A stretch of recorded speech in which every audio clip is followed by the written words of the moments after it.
everybody. Today I'm going to cover off on all the questions you guys had about specs when we did the original tour of the HCT, and hopefully that will give you more information so you can figure out if the HCT is right for you. And please like and subscribe, and let's get going. Everyone asked, how much do these things weigh? Because I think everybody's trying to figure out, do I need to get a different tow vehicle? Chances are probably not. So the camper, let's start with dimensions. It is a 17-foot camper, but that means it has a 14-foot hull and a 3-foot tongue.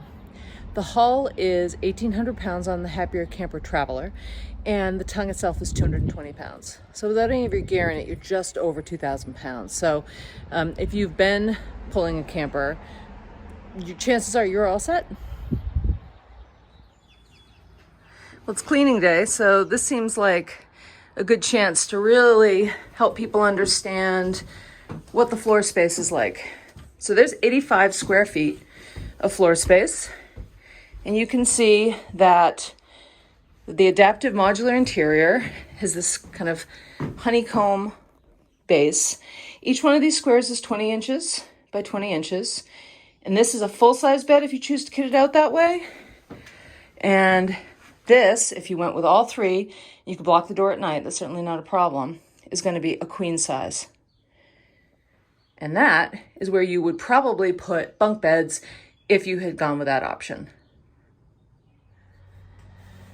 And since we're talking about specs, this is never going to show up on anybody's radar, but when you pull up those side cushions, you've got these little places to store things. So if you had, I don't know, remotes, something that you just didn't want to lose, there's a couple little like plastic container spaces where you can put stuff.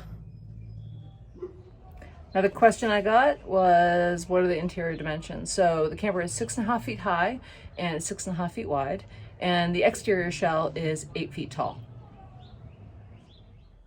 Okay, for those of you who had questions about the wet bath, it has a fan at the top. I bought that mirror online on Amazon based on recommendation from another owner. Has a sink.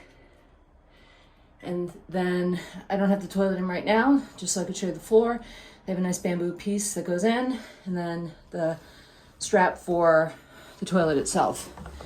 And in terms of how the shower works, that is the holder for the shower, and this is the shower. It goes back in here with 2 hands. Another question that we had was, is the camper toilet a compost toilet? So the answer is no. We did not choose to have a compost toilet, although you certainly could have one. We chose to use the Laveo dry flush toilet, which we had on the HC1. We thought was fantastic. But the camper is actually kitted out to have a black tank. So if you wanted to get a traditional camper toilet, that would be an option for you. People noticed we got a fan up there, but we don't have an AC unit. And the question was, does it come with AC? Absolutely, it comes with AC.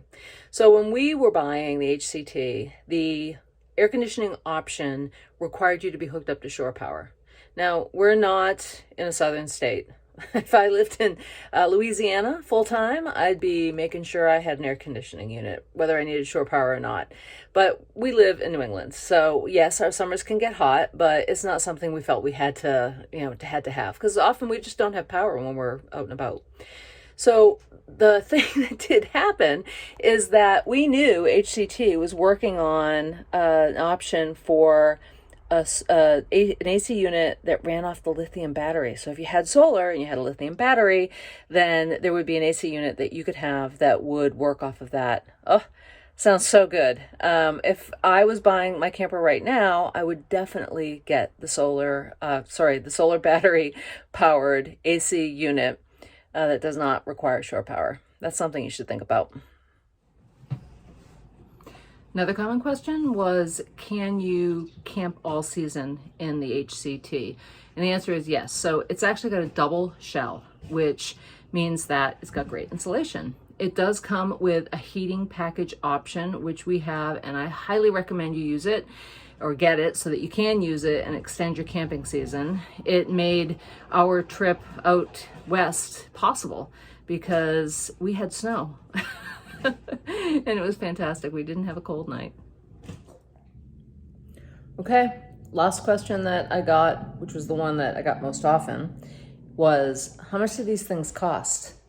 Now, I'm not talking about the HC1, I'm talking about the HCT. And as of April of 2021, I believe if you go to the Happier Camper site, which you should do, right? That's the definitive source, but they were running between $50,000 and $60,000.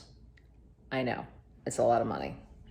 But I will also tell you that I think that these are at the right price point compared to other similar type campers on the market right now. So I think that that double hull construction makes a big difference. I think that the design is outstanding. I think that the storage is actually amazing. And if you get the $60,000 camper, you're getting the highest end version and you're getting all the bells and whistles. So is it a lot of money? Yes. Is it worth that amount of money? Totally depends on your situation. I mean, I think it was, obviously. But the other thing that is really important to consider is resale value. I've been doing some research on this, and there are some real nightmare stories about people who see a tremendous drop off in the value of their campers. And there's all sorts of, equations on, what you can expect year over year. But I can tell you right, and this is pre-COVID, when we sold our HC1, we did not see a dramatic drop in the value of the camper. I was actually pleasantly surprised that we got as much money for that camper as we did. So resale value is really good, and that's something to consider. And the other thing to consider is that there aren't a lot of Happier campers on the market.